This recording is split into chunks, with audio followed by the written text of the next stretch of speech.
Welcome to the Nightly Rant with your hosts, Mike and Torya. This is the show where we examine society from a sarcastic point of view.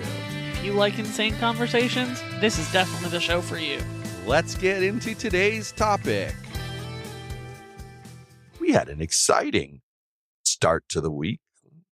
Exciting? Actually, middle of it. Had an exciting middle of it. We did in the When middle of the we week. did our normal thing that we're so boring. We do the same flipping thing every day. I'm not going to repeat it all, but we do our thing. We got the beasts loaded in the car and we're leaving and we're heading out to the main street. And this one goes, "What's up with all the Popo and the CSI units over there?" And I look and there's a little strip mall that now has a restaurant. And then it has like a grocery store. A grocery store, like a little mini grocery mart. And then it has a smoke shop.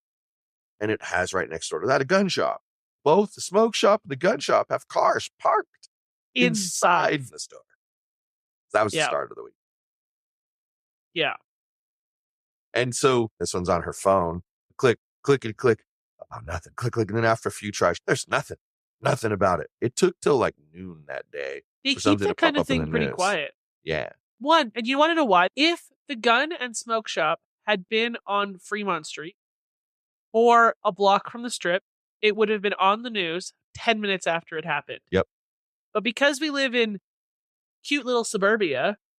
Yeah, people don't care. I didn't know there was a gun store that close to us until this week. I did. We've lived here for 2.5 years, and I've never noticed it. In. Yeah. Scary, eh? But nothing was stolen from either place. They just busted through the window and then left the cars. Half-ass saw at like 4 a.m. A video from one of the local news, and it showed like one of the cars, it looked to be the one that went into the smoke shop, crashing through the window. Were they skeevy looking people? And there was like a little bit of time, and then dude runs in from outside, swoosh, and then the dude and someone else run out, whoosh, the other way. So I thought to myself, they couldn't start that car. They wanted to, they couldn't. So it must have been fairly organized then to have two cars smash into two separate businesses. Pretty funny that they both failed. Like they both failed, man. Why wouldn't you at least steal an SUV to crash into a business? Something with some clearance that's not going to get its transmission ripped out by the shards of door. Like one of the first things that I said to you was that when I used to be a retail manager of a record company, they used to have across the long windows, they'd have gates that were mounted into the ground, and then they'd have a track, and then you'd slide them across and lock them with a padlock. And that was meant to stop the smash and grabs. Yeah. They'd still smash and grab. They'd get a big giant pickup truck with the raised wheels and everything, and then they'd back into the window and smash right through the gate. Then their transmission wouldn't get ripped out. And then their little friends would bars. jump out, fill the truck with as much merch as they could, and then bam. And that's once or twice, that's how they'd get caught. They installed like a test thing where a pole would pop up from underneath the track after they drove over it. If those They'd aren't catch them. Stolen cars that were crashed into those businesses, These people are they're really dumb. I think they're dumb in the first place, for starters, because this is Las Vegas. Like, people are up early, out and about early in the summertime here. And I read that they did that at 5 o'clock in the morning. Yeah. Like, I mean, it was why reported didn't you do it by like 5? They reported it by 5:30. So all the CSI was there by 6 when we drove by. Yeah, it was super early. I forgot to mention. Yeah. But it wasn't. If it was well planned, it would have been earlier than that when there's less people out and about. When they used to do it to us, they would do it like they'd wait until we closed, and then they'd wait for about an hour, and then kaboom, they'd go in. Because then they know no one's coming back, not within an hour. Yeah, makes sense. Although I did have my days where I left, parked my car in the Walmart parking lot, took a nap for 2 hours, and went right back to work. So that's not a happen. You'd have caught him then. Oh, yeah. But I don't know what I would have been able to do. We used to have guys walk in and flash things. But this is an example of people. For instance, the whole Hunter Biden thing that they just discovered. People are like, oh, I don't care. It's just an example of how like you have to like. The Romania thing? You have to be fair and treat both sides the same way. Then you can get to the truth of a matter. Hunter Biden is just an entitled piece of garbage. Well, that's what I'm talking about. These people come off like they're Hunter Biden and that entitled, oh, I can do whatever I want because I know my laws. Oh my God. When you hear that, run. And you've been watching Yep. almost a whole week at this point in time. And so you've been sitting on the couch watching all your body cam videos. Yeah. And like they screech about it over and over again. I tell you what, there is no characteristic. They're not all black or all white or all women or all men. They are the variety of people that you would see on a regular basis in your life. And they're all entitled psychopaths. Didn't you just have an issue where you're trying to hire somebody for one of your clients? Yeah. And this incoherent psychopath sends me an email that's just like gibberish and going on about how I'm clearly a scam because I didn't put the information they thought I should put in the ad, and they're reporting my ad. It should be taken down and I shouldn't be posting on the internet and blah, blah, blah, blah, blah. Spectacular. And then when I told them to kindly get the hell out of my inbox, I said it much more colorfully than that, but I'm not repeating what I said because then poor Mike over here will have to put 73 E's on the episode. Or just bleep it. That's no fun. Then people will be left wondering what I said. That's the idea. Anyway, they came back and they told me, we're allowed to message you all we want. So you're allowed to tell me what I'm not allowed to post on the internet, but I'm not allowed to tell you to get the fuck out of my inbox? One's public and one's private. Yeah, it's just dumb.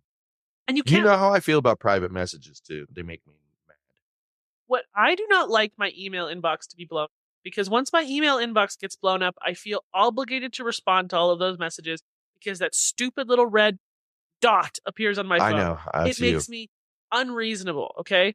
So I get them to text a Google Voice number, and it's the first test. Can you follow instructions? Of course. Well, yeah. And nobody ever understands that it's the first test. So these people will email, and I just ignore them. And it's because they're taught to use every communication area they can. I even get the little scammers contacting me on LinkedIn as well. Yeah. You know what? I don't mind the ones that text and email. I don't pay any attention if they did. Like, I delete the emails. And then I got a second person who was like lambasting me for the pay rate that I was offering while emailing me about the. My response to them was, well, you clearly don't deserve that rate considering you can't even follow simple instructions. That had to make I can only imagine getting that email back, reading it and going, what are they talking about? And one of two things happened there. They either went and looked, in which case they were mortified by what they said. They haven't answered. Or they just blew it off that you're crazy and that you don't know what you're talking about. I'm fine with that. Yeah, either way, you served your purpose. You got rid of them. Right. But I mean, you're right. It's a special kind of entitled to hold the double directional situation there, where it's, I'm going to tell you what you can do. You cannot tell me what I can do. Exactly. If you're not interested, honestly, if you think it's a scam, feel free to report it on Craigslist. Yeah. That's why Craigslist gives you the report button. Well, why did you feel the need to message me, go on, and send me some screenshot of the LAPD saying, watch out for common scams? Yeah. Just report it and move on with your life. And what's funny is there's definitely people like myself who have that gut feeling for scammers. Yeah. But then there's people who think they have the gut feeling for scammers. And I've talked to some people like that online, and they don't have the gut feeling for scammers, but they think they do. And they're the worst to deal with because they insist they're right. Right. You're like, bro, I've never been wrong about the scammer. Not once. So you've been unsure whether or not somebody was actually a scammer. Do you remember that person that called you, like video called you while we were staying at the jockey club? Yes. That person was so confusing because they were obviously them on the video call. I was really confused too because they were very much scammy. Like they were trying to talk me into sending money and kept talking right past anything I would say and be like, oh, when you're here visiting, why would I be there visiting? I'm going to fucking go to Nigeria to visit? No, thanks. Like, we aren't Angela from 90 Day Fiancé. Exactly. Angela, if you hear this, come defend yourself. Torya would like to speak with you. Yes. Angela is welcome any time. Quite frankly, any of the 90 Day Fiancé people are welcome anytime. Yeah, Except I for agree with Darcy and that. Stacey because they're disgusting and I hate them. I support everything she said. I do. I feel responsible for the last part. I think Nikki is disgusting and whatever, but it's the plastic She's surgery. a Darcy freaks me person out. too. Like It really she's freaks got me her out. face so bleeped up. They all look exactly the same. Like people who had too much plastic surgery all look like they could be related because their faces are all like. This is what I've said to somebody scary. before. I think it was Rachel that I said it to. That there's a generic form of human. There just is. And you see it when people do too much plastic surgery. All of these doctors are trying to get to the perfect chin and the perfect nose, that they come to this super generic looking human. That's interesting. A person, a normal looking person.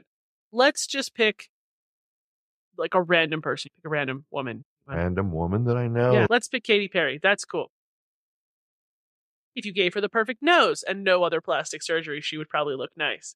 But once you start doing the perfect nose with the perfect chin, with the perfect cheekbones, with the pufferfish lips, and then you give them a facelift and make them look like they're in a permanent tornado. One of the things that I like about her is I'm very attracted to her. One of the reasons why I'm very attracted to her is that she, to me, has a unique look. And you start to genericize people when you do that. And that's why when people get too much done, they look like a generic human.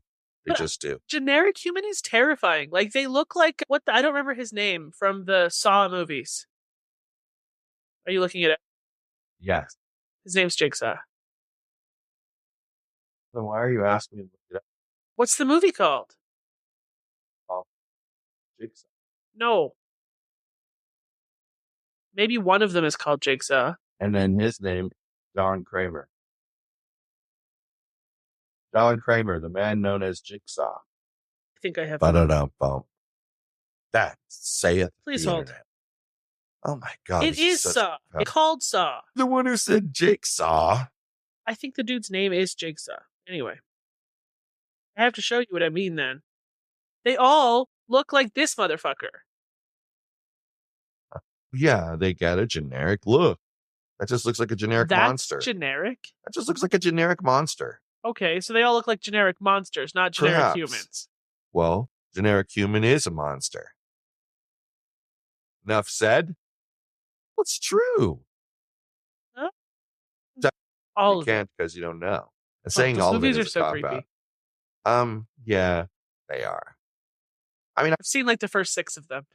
It's one of the things that I don't like about the Darcy Stacey situation. Because they look like the dude. Attractive women when they first started out, there was absolutely nothing wrong with them.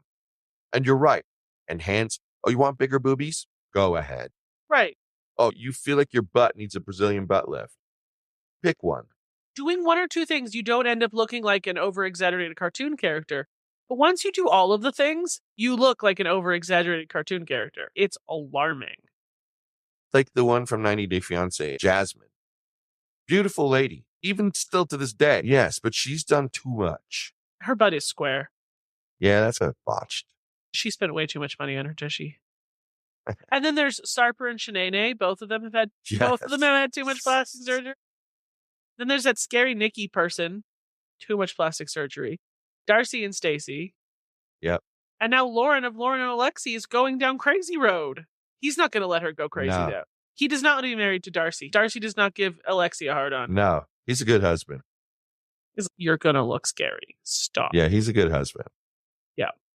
I think what's interesting about that, people come into a relationship, right? And they're like, I'm this person and I'm this person. They come together. Oh, they like each other. Let's get married. Okay, great. Are they at any point sitting here thinking about, oh, I want to change this, I want to change it? No, this person accepted you. Then all of a sudden you get the bug that you want to change something. So he gives you support in the first thing. After that, he's allowed to say no because he has a say in how you look as well. He entered into a marital contract with you looking the way you look. And she said she wanted the mommy makeover. And the point of the mommy makeover is to make you look like your pre-baby having body. Yeah. Which is what he fell in love with. Exactly. So I understand why he was supportive of that. But now she wants bazongas. Yeah, and he's not in. That's not his thing. No. It really wouldn't be my thing either. I don't like fake boobs. I think fake boobs are just that, fake. We're gonna full circle this around back to Angela. I thought Angela was gonna go psycho with the plastic surgery. She started to. She did, but then she calmed down after she got her teeth fixed. And I don't quite understand it. I thought for sure like a facelift was in her future and whatever because she's a grandma and she looks like a grandma. She smoked her whole entire life, which doesn't do wonders for the skin. She lost how much weight after she had the 200 and something pounds? So she's got the scary skin. Yeah, and it surprised me that she didn't deal with that. But who knows? I mean, now maybe at some point she will. Now that she's back on the dating market, maybe she will. Yeah, now that she doesn't have to spend money on mocktail. Yeah. I don't know. I heard that she filed for an annulment based on fraud. Hey, they're still not going to send him back because she beat the crap out of him. He's protected by domestic violence laws. Now nothing she says matters. They'll probably grant her the annulment, but they won't send him back to Nigeria. That's what I think. Yeah. I don't know that they'd grant an annulment, though, because that just makes it so they were never married, which then would absolve her of any support needs for him, and I don't think they'll allow that. I actually think I think they're going to say you shoulda, coulda, woulda known beforehand. And he has everything on video. The fact that she was willing and ready and angry to pull the visa while he was still in Nigeria or Ivory Coast or wherever they were when he was finalizing the stuff. And she didn't. Yeah. It's her choice, not his. And she called him fraudulent then. She called him a scammer. She gave interviews then saying he was a scammer. And he has. It's all public. She's screwed. It's irony to me. Hilarious. We started out speaking about thieves that are stupid. We went to entitled people. And somehow we got into reality TV and specifically 90 Day Fiancé people. Reality TV people are all pretty much... Yeah. There's some, though, that I've, like, quote, met, parentheses, virtually, that are super nice. Like David and Annie, both super nice people. Yeah. She's really friendly. He's really friendly. Like, anyway, that's all I got for you. I have nothing left to say about entitled folk. Good night, everyone. Hasta bye-bye. Thank you for listening to the Nightly Rant. If you enjoyed the show, please give us a 5-star rating on Apple Podcasts or Google Play. If you didn't enjoy the show, please just ignore that previous request for a rating. This has been a Yogi's Podcast Network production.